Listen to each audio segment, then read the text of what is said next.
investigador de Cooperación, para hablar de los conflictos sociales que no estamos mirando, creo yo, con la atención que se requiere.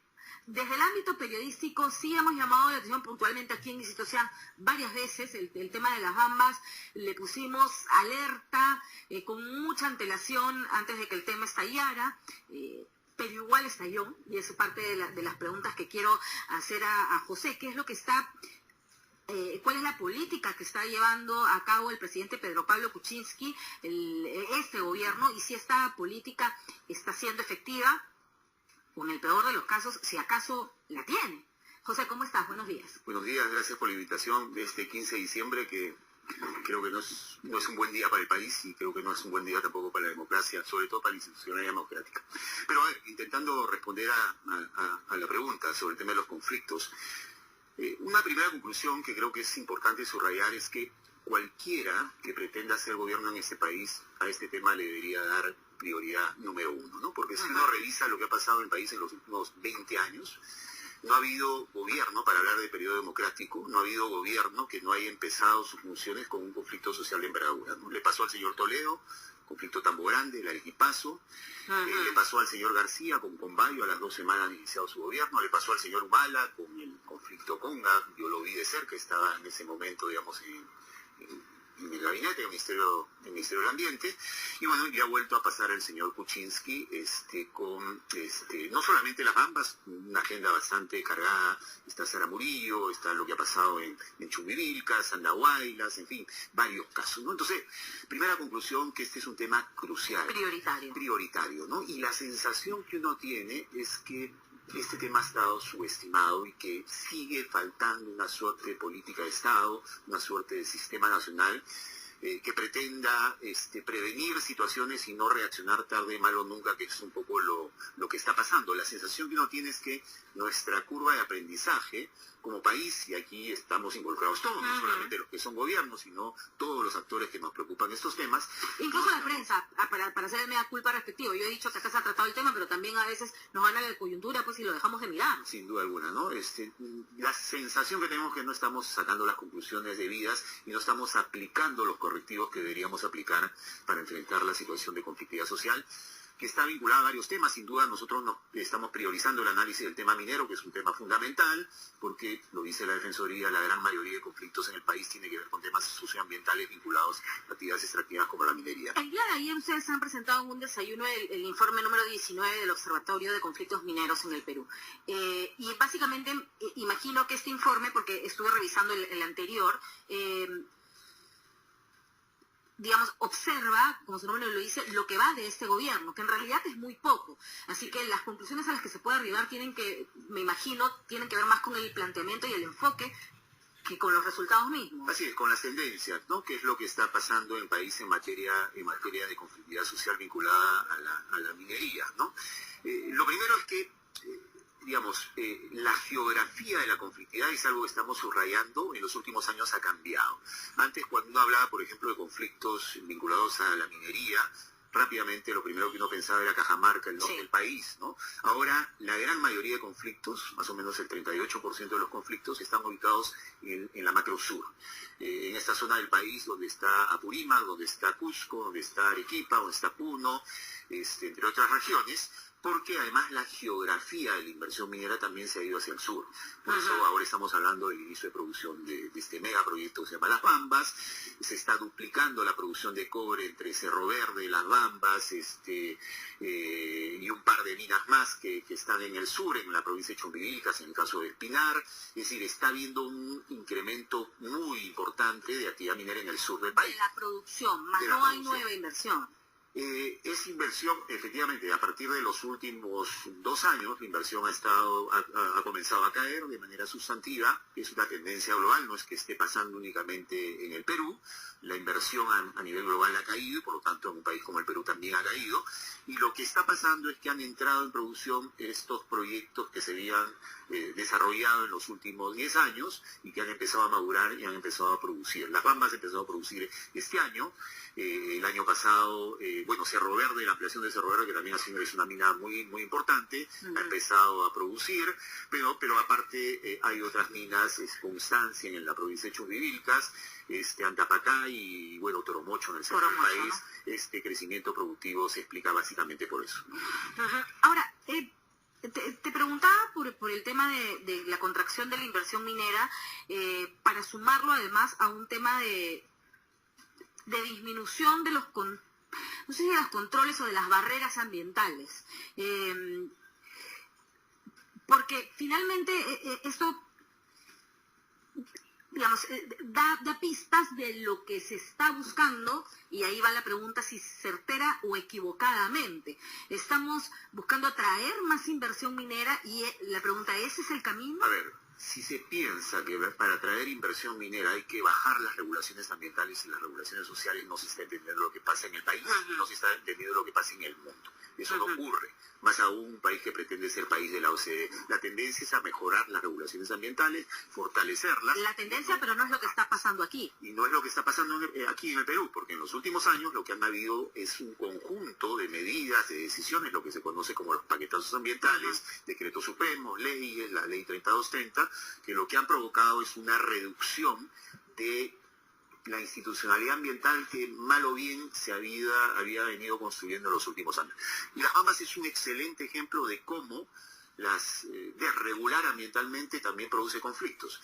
El proyecto de Las Bambas en los últimos 24 meses se ha modificado en 6 ocasiones, y 4 de esas modificaciones, 2 veces se ha modificado por cambios en el estudio de impacto ambiental, y 4 veces han sido utilizado un nuevo instrumento que se llama el informe técnico sustentatorio, que es un instrumento que se creó a través de un decreto supremo, el 054 del 2013, que permite modificar un proyecto, y a veces esas modificaciones son por miles de millones de dólares, lo ocurrido en el caso de Las Bambas. Y además se modifica en tiempo récord, ¿no? Y se aprueba en 15 días, y por supuesto sin ningún mecanismo de participación ciudadana. Entonces, claro, la población de Las Bambas, de la zona de influencia de Las Bambas, que, ojo, no está en contra del proyecto minero, lo ven como una oportunidad. De acuerdo. Es un típico conflicto de convivencia, de coexistencia. Lo que ellos dicen, oigan, me han cambiado el proyecto sustantivamente, radicalmente. Si le cambian el proyecto en 15 días y sin la consulta de ellos, entonces, bueno, traducción en año, pues, no me voy a preocupar. Claro. ¿No? Es evidente. Entonces, a la base, este es uno de los temas que está a la base, por ejemplo, del conflicto de Las Bambas, que dicho sea de paso, estalló en septiembre del 2015, y recién en febrero de este año se instaló la mesa de diálogo, que avanzó muy lentamente, pero realmente muy lentamente, sin ningún tipo de resultados, y eso ha sido un poco el caldo de cultivo para este segundo estallido. ¿Y entonces qué hacer con estos informes técnicos sustentatorios? ¿Debería mi opinión, desaparecer? Mi opinión, y bueno, ya hay algunas iniciativas legislativas en el Congreso de la República, como el congresista Horacio Pacori del Frente Amplio ha planteado. Yo creo que hay que comenzar a revisar, porque al margen de casos específicos, digamos, no es la mejor tendencia, no es a donde un país moderno debería aspirar llegar. No es el camino para ser país de la OCDE. Chile, para ser país de la OCDE, tuvo que aplicar 52 reformas ambientales sustantivas para fortalecer su institucionalidad ambiental. El camino no es debilitar la institucionalidad ambiental. Yo creo que es un camino tremendamente equivocado, que se ha seguido por este discurso de la tramitología, de la permisología, que yo sí creo que es un tema que hay que abordar seriamente, pero que pretende señalar, y ese es el argumento y la idea de fuerza, que las inversiones empezaron a caer en el Perú porque nos habíamos vuelto locos y estábamos exigiendo 100.254 cosas que ni siquiera en Suiza se exigen, lo cual no es cierto, ¿no? Ahora, el otro tema es el tema del agua, ¿no? Que más o menos 50%, si no me equivoco, de los conflictos... en los últimos 5 años, 60% de los conflictos tienen que ver con el tema del agua. Tienen que ver con el tema del agua. Y además estamos en un momento de emergencia hídrica, al norte y al sur, justamente. ¿Esto va a agudizar estos conflictos? No tengo la menor duda, ¿no? Estamos hablando de 18 regiones en el país que han sido declaradas en emergencia hídrica, no solamente regiones de la costa, también sino regiones altoandinas, regiones donde está habiendo un desarrollo minero importante. Entonces es un tema crucial. Simplemente para señalar un detalle de cómo se presenta muchas veces el debate en el país y la necesidad que tenemos de replantear el debate y abordarlo de la manera más seria. Hace no mucho, hace 5 o 6 años, cuando se presentó la primera propuesta del proyecto Tía María. El estudio de impacto ambiental es el que fue observado por un organismo de las Naciones Unidas que lo destrozó en la práctica. En ese momento, el proyecto minero Tía María pretendía utilizar el agua de la cuenca del río Tambo. Bueno, hoy en día, en el Valle del Tambo, en la provincia de Islay de Arequipa, apenas se han sembrado 500 hectáreas de arroz porque no hay agua. Pero no hay. Bueno, el sector minero dice que usa más o menos entre 2 y 5% del agua del país. ¿Sabes de cuándo es ese dato? De 1979. Y no han vuelto a ser convenientemente ningún... Recién en el 2014 la Autoridad Nacional del Agua ha actualizado un poco la información, pero que hasta el momento no la publica. Entonces, ese dato famoso que la minería consume el 2% de todo el agua disponible en el país es de 1979. Entonces, discutamos en serio estos temas, ¿no? Yo creo que es un tema crucial, esta vinculación entre la minería y el agua, la minería y los territorios, la minería y diferentes ecosistemas productores de agua, me parece que es un tema crucial, fundamental, para precisamente comenzar a diseñar estrategias que permitan prevenir los conflictos sociales. Y lo sabes un poco ahora que lo has mencionado, ¿qué rol debe jugar allí la Autoridad Nacional del Agua? Bueno, yo creo que es un rol crucial, es un rol determinante. Mi percepción sobre el tema de la institucionalidad de los recursos hídricos en el país es que para mí, la Autoridad Nacional del Agua debería ser una autoridad transversal, transsectorial. Yo creo que hay varias instituciones en el país que deberían aspirar a ser transversales y transsectoriales. Y el agua es un tema transversal, es un tema transsectorial. El ANA debería seguir estando donde está, o debería, por ejemplo, estar en una institución tipo Ministerio del Ambiente, ¿no? Desde mi particular punto de vista, las mejores experiencias de manejo de recursos hídricos en el mundo es cuando una Autoridad Nacional del Agua no está precisamente en el sector que consume los mayores volúmenes de agua, que es el sector de la agricultura, ¿no? Claro. Ahora, el otro gran tema es el tema de la... Me parece que ya está... no. Pero pensé que íbamos a pasar al Congreso. El otro gran tema es la consolidación de la minería ilegal, ¿no? Y allí, de repente, por un tema de comunicación, no sé, pero no he visto mayores planteamientos o he escuchado mayores planteamientos desde el Ejecutivo. Hay una comisión que se ha nombrado que está trabajando con algunos congresistas. Entiendo que está el congresista Lechea, hay un congresista de Arequipa.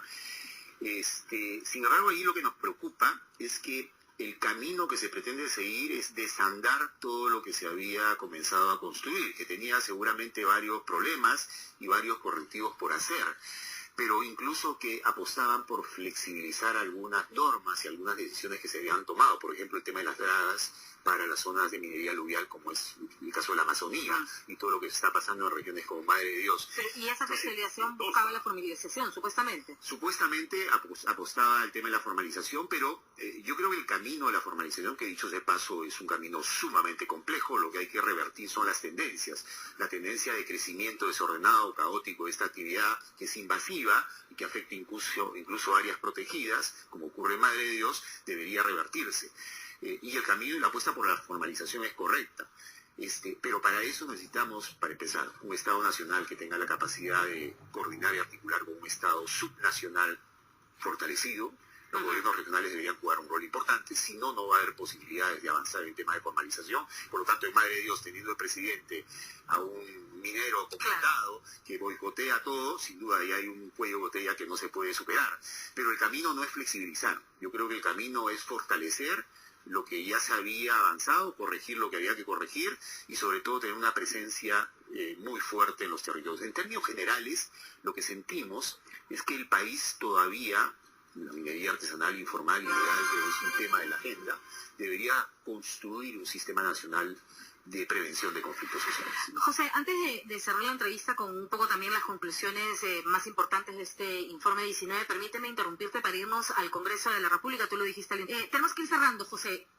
En términos, digamos, generales, las tres principales acciones que crees, a partir de las conclusiones, lógicamente, de este informe, se deberían de tomar por parte del Ejecutivo en términos de la correcta gestión del sector minero, ¿no? A ver, yo diría, en términos de conflictividad social, lo primero es que creo que ha llegado el momento para que en el país discutamos en serio y a fondo qué tipo de institucionalidad, qué tipo de herramientas necesitamos para enfrentar los conflictos sociales. que son principalmente mineros, pero que incluyen una agenda más amplia, como el tema del agua que conversábamos, ¿no?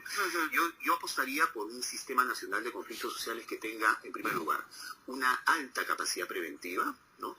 Y aspirar a que haya una baja letalidad, yo diría nula letalidad. Hoy en día la situación es a la inversa. Tenemos un sistema que no tiene capacidad de prevenir y más bien lo que ocurre es que el número de muertos y el número de heridos está entre los más altos de la región, ¿no? Pero solo para una precisión en ese punto, ¿qué diferenciaría ello de lo que hoy comanda el señor Luque, por ejemplo? Lo que pasa es que la Oficina no es Nacional, transversal. para empezar, yo quiero subrayar que creo que el señor Luque es una de las personas con mayor capacidad y que conoce este tema a fondo, ¿no? Sin embargo, yo creo que necesita una institucionalidad sustantivamente distinta. Estamos en una oficina pequeñita. Claro. Ayer en un diario señalaba que él tiene 12 personas a nivel nacional para monitorear lo que está pasando en el país. Realmente, materialmente imposible. yo aspiraría a una oficina fortalecida, con fuerte respaldo y que tenga la capacidad del segundo tema que queremos subrayar. Necesitamos un Estado que tenga la capacidad, en primer lugar, que esté presente en los territorios, ya no lo está, y que tenga una capacidad de actuación multisectorial.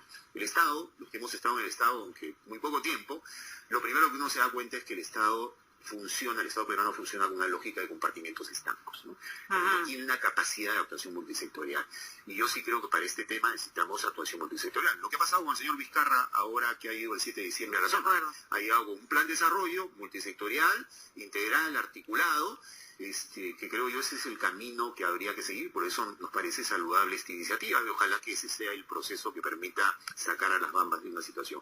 Y lo tercero, un claro enfoque de derechos. Es decir, el Estado tiene que reconocer que las zonas, los territorios donde se desarrollan estas actividades como la minería, no son territorios vacíos, ahí hay poblaciones, peruanos como todos nosotros, que tienen derechos que tienen que ser salvaguardados precisamente por el Estado peruano.